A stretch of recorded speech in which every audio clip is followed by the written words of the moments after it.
충북도가 산업통상자원부의 2022년 산업단지 대개조 지역공모 선정을 위해 혁신계획 수립에 공을 들이고 있습니다.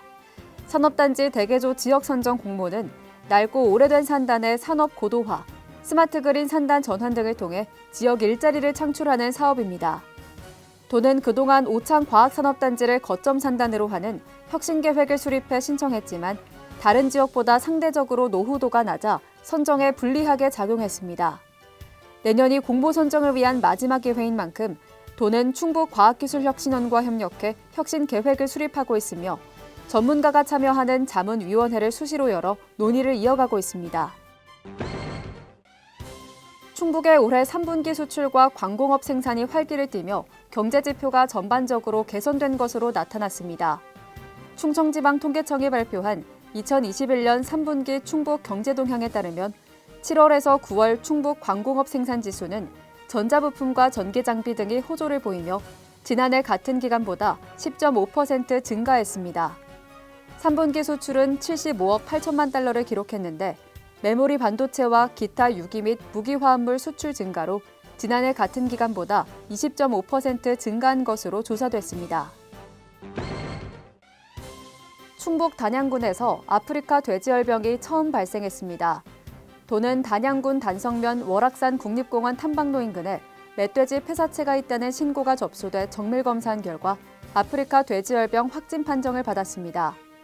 방역당국은 인근 지역 확산과 양동농가 감염을 차단하기 위해 향후 2주간 발생 지역 주변을 중심으로 폐사체를 집중 수색할 방침입니다. 한편 제천시 송악면 용두산에서도 아프리카 돼지열병이 의심되는 야생 멧돼지 폐사체 한 마리가 발견돼 정밀 검사를 진행 중입니다. 충북도가 산불 예방을 위해 내년 3월까지 농업부산물 집중 파쇄 기간을 운영합니다.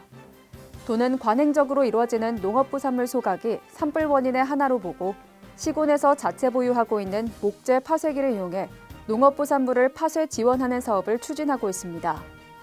파쇄된 부산물은 농업용 자원으로 재활용할 뿐만 아니라 미세먼지 저감에도 도움이 될 것으로 기대하고 있습니다. 농업부산물 처리를 원하는 도민은 시군 산림부서나 읍면사무소에 상담해 농업부산물 파쇄 신청을 하면 됩니다. 알림마당입니다. 진천군이 국가보훈대상자의 보훈수당을 내년부터 인상 지급합니다.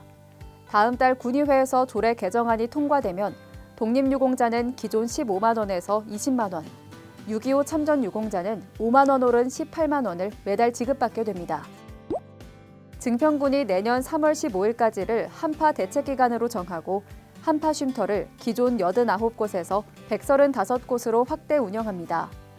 군내 한파 쉼터는 경로당 118곳, 금융기관 13곳, 증평읍 도안면사무소와 군립도서관, 보건소 등입니다. 청주시가 내년 공공근로사업 참여자를 모집합니다. 모집 인원은 300명으로 내년 1월부터 5달 동안 환경 정화 활동과 불법 광고물 정비, 행정사무 보조 등의 업무를 맡게 됩니다. 제천시가 코로나19 장기화로 인한 부담을 덜기 위해 상하수도 요금을 감면합니다. 기간은 다음 달 지방 상하수도 고지분부터 내년 2월까지 3개월 동안의 요금으로 소상공인은 50%, 기타 이용자는 20%로 차등 감면합니다.